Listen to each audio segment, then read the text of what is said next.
precisamente para hablar de estos resultados del llamado Super Martes nos acompaña Samuel Stone. Él es especialista en política bilateral de México y Estados Unidos. Siempre nos atiende y te agradecemos muchísimo.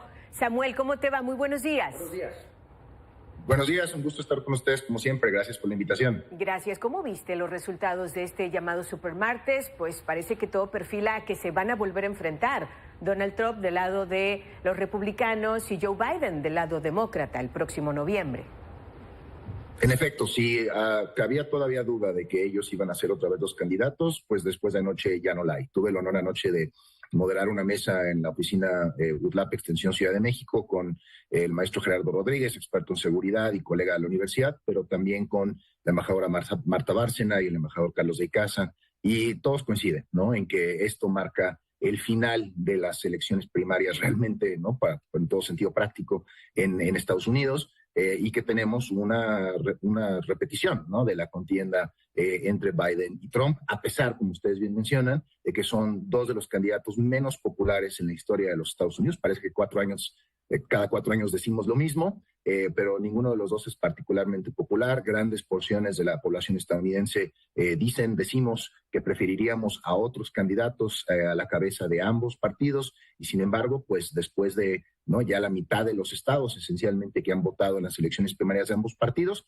pues aquí estamos, ¿no?, con dos candidatos que, a pesar de datos de alarma de ambos lados, para ambos candidatos, pues han arrasado ¿no?, con las contiendas primarias y los caucuses de sus respectivos partidos. Dos de los menos populares. Qué interesante esto que mencionas, porque además ahorita hay un discurso que tiene que ver mucho con la migración y el tema de fentanilo, y lo han utilizado, pero sobre todo Donald Trump va muy insistente. Ayer incluso volvió a decir que va a cerrar las fronteras de llegar a la presidencia de Estados Unidos de nuevo.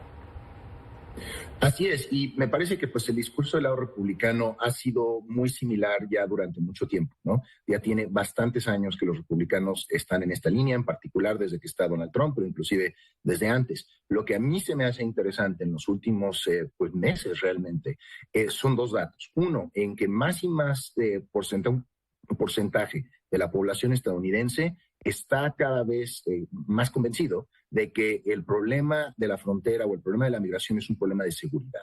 Y eso es algo que no estábamos viendo tanto. Los republicanos ya estaban convencidos, los demócratas no tanto, y ahora vemos más y más demócratas en las opiniones públicas que están diciendo sí, ¿no?, el problema de migración es un problema de seguridad nacional.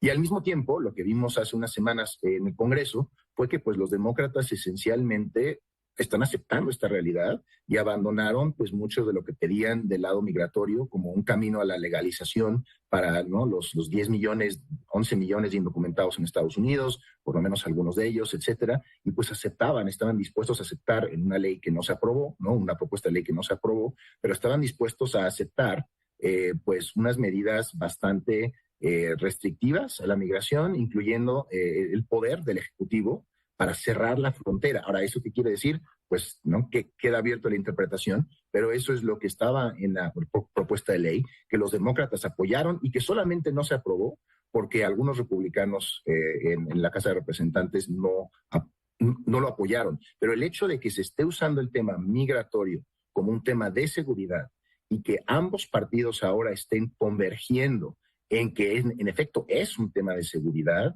y que la migración se asocie con México, a pesar de que la gran mayoría de los migrantes indocumentados que llegan ya no son mexicanos, ya desde hace mucho tiempo, ¿no? Desafortunadamente creo que presenta pues una dinámica compleja para México yendo hacia adelante. Biden perdió parte de los votos hispanos, que son una columna vertebral para el presidente de Estados Unidos, y aparte afroamericanos. ¿Hay más señales de debilidad de Joe Biden? Pues hay mucho descontento dentro del Partido Demócrata con él, ¿no? Hay muchos, me incluyo, vemos muchos estadounidenses que no estamos realmente contentos en que él sea el candidato, y sin embargo, ¿no?, mucha gente creo que pues está de acuerdo con la idea de que pues no puede ser Trump, entonces pues van a votar por él. Sin embargo, ayer vimos en Minnesota y hace unos días, el domingo, vimos en Michigan, en que en esos dos estados se permitía que la gente votara por algún candidato o candidata, pero que también pudiera votar por uncommitted. Esto sería votar para que tus delegados a la convención demócrata no fueran alineados con un candidato o candidata, sino que fueran pues sin compromiso, digamos, ¿no? Para poder votar como mejor lo decida. Y anoche vimos que en Minnesota 19% de los votantes en la primaria demócrata votaron uncommitted. En Michigan fue una cifra similar hace unos días.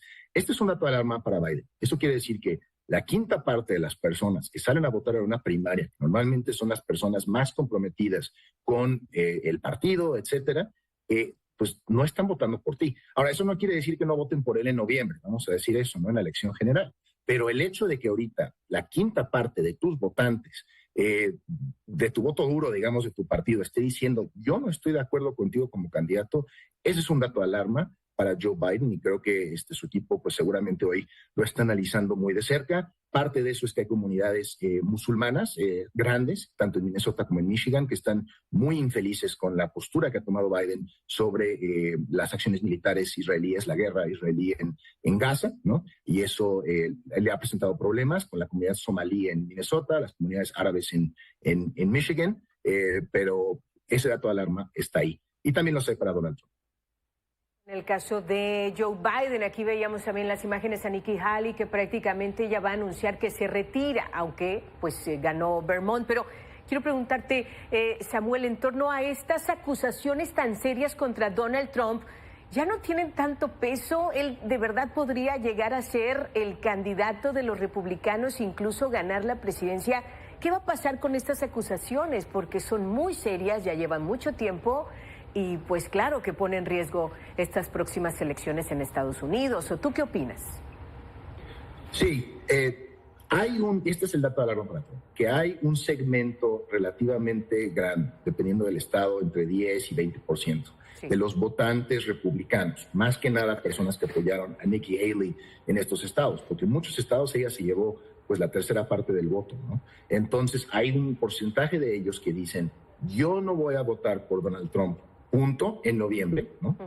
O yo no voy a votar por Donald Trump si Donald Trump es encontrado culpable de algunos de estos 91 cargos penales que trae en su contra.